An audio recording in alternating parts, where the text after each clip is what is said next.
Dear Rochelle, you're wonderful. Unfortunately, we filled our roster for Black female vocalists. I know exactly what you're thinking. And we're going to talk about it. Let's talk, okay? Woo, child.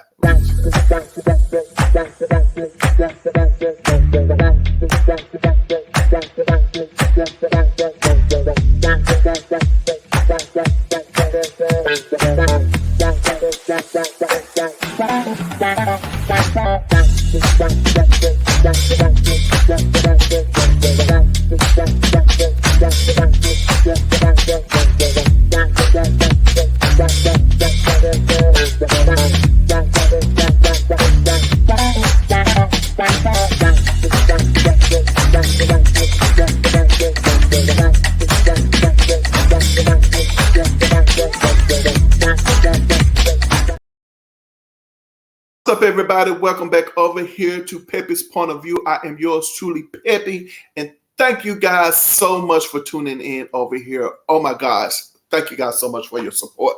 As you know, we're talking about R&B divas over here, and let's just dive right into it. R&B diva Faith Evans for the month of July. I've read Faith Evans' book, Keep the Faith. Yes, it was very much a good read. I enjoyed it a lot. I'm about to finish it up. And there's one more thing I think I want to talk about regarding Faith Evans' book, okay? Make sure, if you have not, to go out and purchase this book, okay? And support R&B diva Faith Evans. This book came out in 2009, but I'm here to tell you there's new people out, right? Okay, that we need to make sure that they're exposed to R&B diva Faith Evans in her music, okay? So please do me a favor and share R&B diva's Faith Evans music as well as book with these new generation, okay, of people. They definitely need to learn from what we would call old school R&B divas, all right?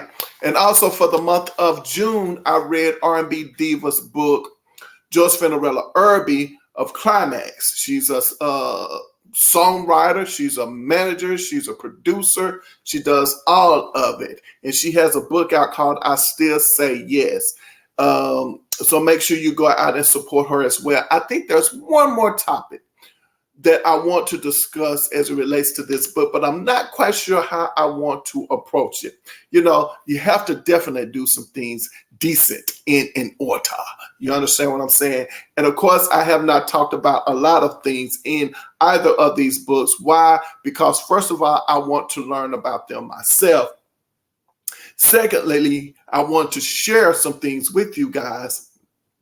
And I want you to go out and read it. I don't want to be the one who spoils, all of the things in this book. No, go out and get it. You guys, you'll definitely enjoy both of these books. I know you will.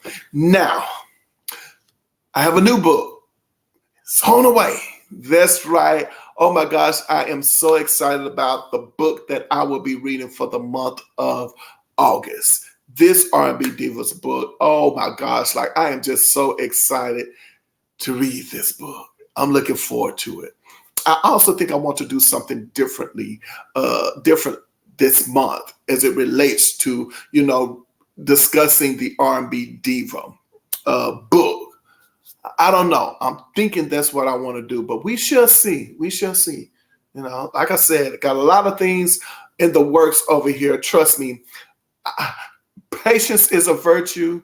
And you know what? Hey, sometimes I don't like being the hare. I like being the tortoise. You understand what I'm saying? You can't let everybody know what you're doing. All right. But anyway, speaking of patience is a virtue, that's right. Oh my gosh. When I came across that quote regarding rachelleferrell, I was floored. And I'm sure you probably looked at me and said, what is he thinking saying that? No, that's not what I said. That's what Ferrell has been quoted as saying, when she started to branch out into the music industry and decided that she wanted to pursue this professionally, make this her career, that's what music executives were saying to her, when she was shopping around her demo tape of pop music. That's right. She recorded pop music for her demos, and she, of course, sent them on out, to record executives, record companies, presidents, so on and so forth. And she got this response. All right, dear Rachelle, you're wonderful. Unfortunately, we filled our rosters for Black female vocalists. Now, let's dive right into this, shall we? Number one, this makes a lot of sense to me. Because sometimes, and I've done the first video regarding Rachelle Ferrell, Something Else, right? That's the name of her first album in 1991, Something Else. Then when she came out in 1992, correct, with her self-titled album On Capitol, it seems as if it was a slow ride, a slow build. And I was thinking that it was us, fans, the public's fault regarding that slow build. And maybe we were just slow to catch on to Rachelle Ferrell. And so in my mind, you guys probably don't know this, but sometimes when I am approaching a particular R&B diva, sometimes I have to sit on it for a while. I have to go I have to get into it. I have to have everything pretty much aligned and just kind of see what angle do I want to approach this R&B diva, because trust me, I don't want to be anybody else. I just want to be me. And I want to have it my approach, my way of doing things. You understand what I'm saying? I don't want to be like you all out there. So as I'm thinking about the angle and some of the things that I thought about growing up listening to her and so on and so forth, I was saying to myself, I was like, Rachelle Ferrell has that slow build the way I think of Patti LaBelle. Patti LaBelle's career when she left the group LaBelle, it was pretty much a slow ride. It took some time before she started to bring us the hits as well as the show-stopping performances, right? It took her a while to get there. And so as I was thinking about Rachelle Ferrell, I was comparing her career to Patti LaBelle's. And that is, what you got from a Rachelle Ferrell was a great show. Right out the gate, you got a great show for her. And just like Patti LaBelle, it wasn't always about the hits. It was about the fact that you knew you was going to get a great show. You knew that she could sing. And that's what draws us to their music as well as to their shows. So it's a slow build. But in my mind, I don't know why it never crossed my mind to think that maybe record companies or her record company, and oh Lord, y'all making me tired. See, there you go. You're draining. When I feel that way, I got to put the alleged. All right, allegedly. It's like her career probably was stalled from the beginning by her record company. I never thought about it that way. I just figured Rachelle Ferrell, this is different in its jazz. Even when she came out with her album, okay, the self-titled album in 1992, I was like, I liked her immediately, but I was like, okay, this is kind of jazzy. I don't know if people are really into it. I know I like it. I see her perform. I see her on Video Soul. I'm seeing her on, Apollo. I'm seeing her all over these places. And I'm just saying, you know what? It's a slow build. And how I purchased Rachelle Ferrell's album her self-titled album in 1992. See, I'm telling my age. I'm telling my age. You guys remember back in the day they had the music catalog, and you could actually, I think it would be in the back of in the middle of magazines, and you could pull them out and you can get like 12 cassettes for a penny, and you had to, promise to pay, or purchase so many cassettes at a particular price, like those, what was it, those music clubs back in the day. And so Rachelleferrell was one of the 12 albums that I purchased back in the day with that penny. Okay. So anyway, so I said, okay, I was like, I like Rachelleferrell. Let me, see what, choose her album for one of the 12 albums I got to choose. And then when I got the album and heard it, I was like, wow, this is some really good music. Now, of course, I'm young, and I felt like it was kind of adult for me, but I still was able to get into her music. I love the fact that she just sounds so good. Anywho, but in my mind, I'm not thinking that the record companies would be the issue with her slow build. I'm thinking it's us not being able to catch on to how great she is. And I hate to say it this way, but in my mind, I'm thinking that we're not appreciating her. And I think what made us gravitate towards her is her vocal abilities, right? And it's the same thing with Patti LaBelle. This is just me. I don't think we look at Patti LaBelle and just say, oh, and out she has the hits. We know she does. But I don't think we look at Patti LaBelle like, oh my gosh, like, I know that I'm going to go out and go to her shows because I know she's going to sing that song. That's my favorite song, and I want to hear them. No, we want to hear Patti LaBelle sing. We want to see her be a showstopper, right? We know when we go, she's going to leave it all on the stage. Like, she's not going to take any of it with her. It's going to be on the stage, right? And some people appreciate that about Patti LaBelle and some people don't. I hear people time and time again say, oh, I don't have time to listen to all that loud singing. That I've heard people say about Patti LaBelle. It's just what it is. I've never heard anyone say that about Rachelleferrell. Well, I've heard them say a couple of things about Rachelleferrell vocally, but it's different. But anyway, let's move on from that. But let's keep it, put a little dog ear or whatever right there, and we'll get back to that because you guys know I'm trying to stay focused. But it's a slow build. And so when Rachelleferrell does perform, she leaves you in awe each and every time, like, what did I just hear? Then you want to go and check her out. And so as I came across this, I'm saying to myself now, it's making sense because as Rachelleferrell is one of those performers who, when she steps out on the stage, she understands the assignment. She pulls you in.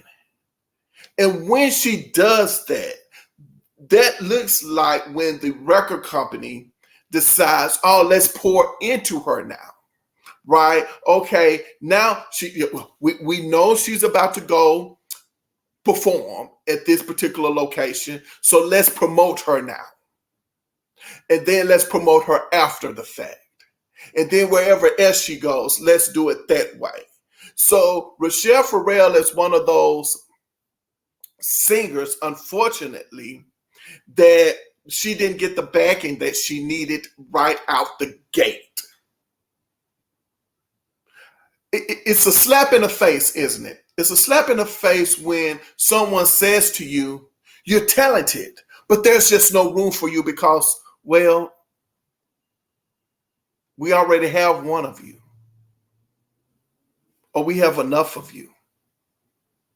And I don't know, I have never ever come across, let's just say, my Caucasian sister divas. I've never heard them say that. Now, the only R&B diva, the only diva I know who has said it's been difficult for her in music will be Dolly Parton. Dolly Parton has said that, like, it's been difficult for her at times, even though with all the success she's have had, it's been difficult, her career as far as in the music industry, and how she's been boxed in as well. She's the only one I've ever heard say that. But I haven't heard any of the pop divas say that. I haven't. And if they have, it's because maybe I didn't hear them at the time, or I haven't followed their careers enough to know that that's what it was. I do recall reading a music critic's take on Sheena Easton's album, The Lover in Me, when she released that album on MCA Records in 1988. There were some music critics who did not appreciate the fact that Sheena Easton recorded that album. Yes, they were basically saying, you guys turned our pop princess into this, there you get it, R&B diva. Right? Because that Lover in Me album is definitely straight up R&B, right? And some people, critics, I was taken aback about it. I was like, this is a good album. And for people to, basically bash it because it's not, pop music. It's not strut. It's not Sugar Walls. It's not, I guess you got the look. It's not Morning Train. It's not those songs. And they basically, just some critics was like, no, we don't like it. So here you have now Rachelleferrell, and I'm sorry, you guys know I'm kind of all over the place, but just to give you an idea of where I was going with this. But Rachelleferrell's career is slowly progressing. We are becoming to appreciate her vocally. And that's something that we have appreciated about her to this very moment. Like, everyone talks about her vocal abilities,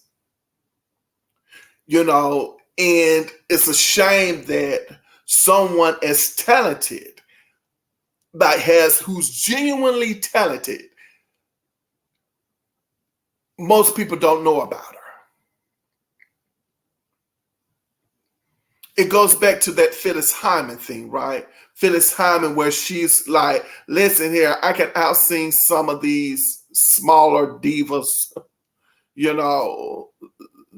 These divas can't sing. And yet here I am, I'm talented. I have the goods, but yet you're telling me that I'm not marketable. The same thing with Jennifer Holliday.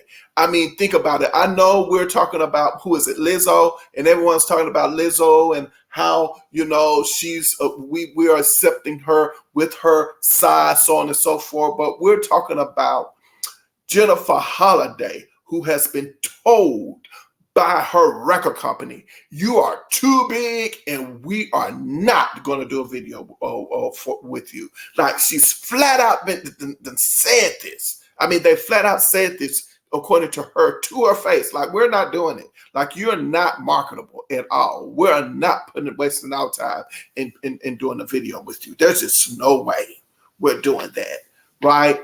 Same thing with Kelly Price. Kelly Price, could not get a record deal simply because of her size at one point in time, until she eventually got the record contract. But keep in mind, even though she received the record contract, but that first single did not have her picture on it, though. Friend of Mine did not have her picture on the cover. You loved her voice before you loved seeing her. Do you understand what I'm saying?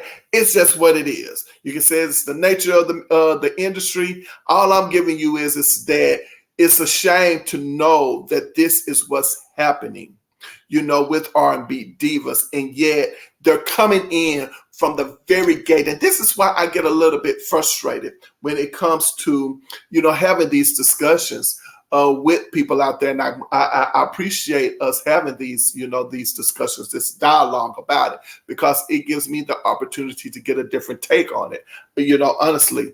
But at the end of the day, when you are someone talented like Rachelleferrell, and basically you're told you're great, but we have our Black female singers.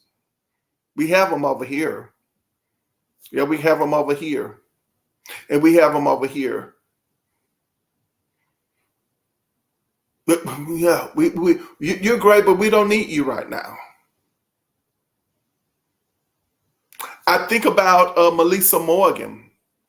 I recall Melissa Morgan saying once in an interview that, oh gosh, was it her third album? No, it was her, oh gosh, what album was that? I'm trying to think, what album was that? Matter of fact, she was on Capitol Records, wasn't she? Was Melissa Morgan on Capitol Records? Yeah, I thought she was. So I think it was after her 1992 album. It was after her 1992 album.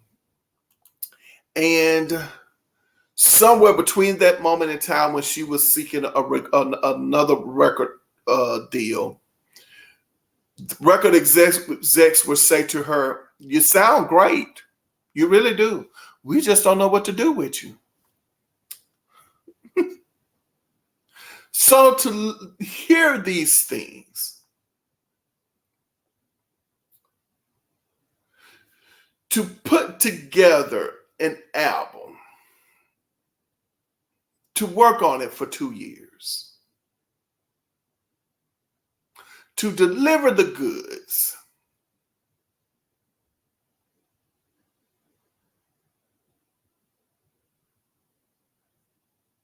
and then to have someone tell you you're still not good enough, that you're not good enough for us to promote the record.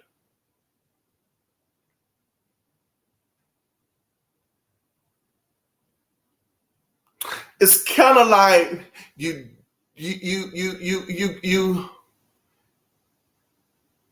give and take at the same time. Like, I'm gonna give you this, but I'm gonna take it back or take it away. You can have the recording. I give you the recording contract. I just don't know how to market you. We'll just market the record. It's a good record. Yeah, but we got to figure out how we're gonna place it. What do we call this? What what category do we put this in? It's music. Just put it out to the stations, right? And unfortunately, when it comes to, and I just said, American music is not the American record industry. It's just not that way at all. And so what could have been a successful career for Rachelleferrell, it ends up being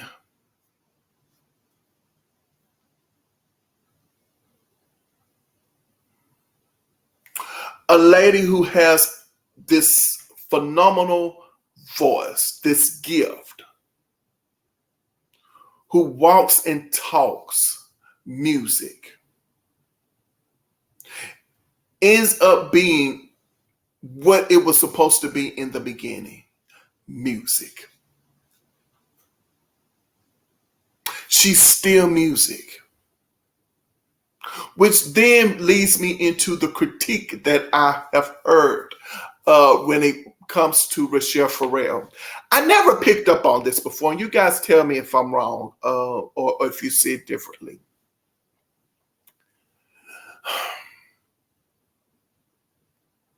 When I listen to Rachelleferrell sings, when I watch Rachelleferrell sings,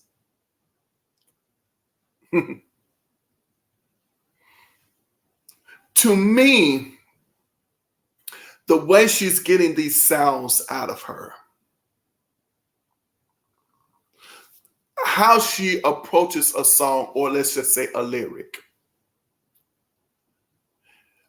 and I'm looking at her, I'm realizing that as a performer, Rachelleferrell is doing the exact thing she would do if she was warming up, right? If she was teaching a class.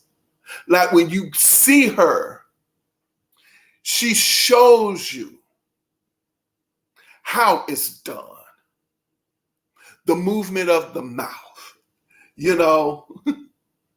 When she gets to the point where she laughs and you're like, why is she laughing that way? Well, she's laughing that way because she understands that she needs to continue to keep her voice, her instrument, warmed up, right? You see, she understands that it's kind of like Michael Jackson. From what we hear about Michael Jackson is that he intentionally speaks that way.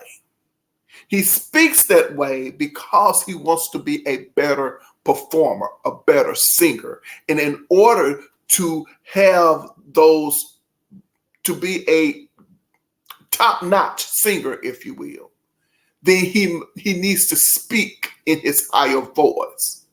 So he speaks that way intentionally. So when we hear Michael Jackson, people talk about Michael Jackson, say, no, Michael Jackson sounds just like a black man, you know, and people laugh at that because we're thinking like, no, that's Michael Jackson's real voice. No, that's not Michael Jackson's real voice because he's intentionally speaking that way because he understands, and Michael Jackson is a superb singer. So that's what I get with Rachelleferrell. That's what I get with her. I get with her, she's this walking, talking instrument. She understands how to use it. And by watching her alone, you know, just seeing, listening to her perform, watching her perform, you get your music lessons out of those performances.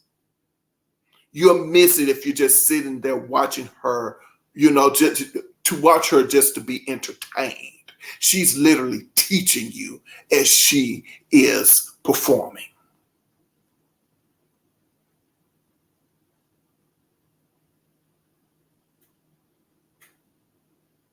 So that's why I say Rachelleferrell is music.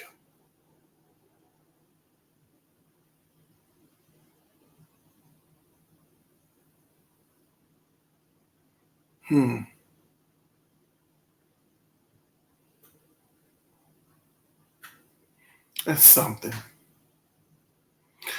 I wanted to talk about the album.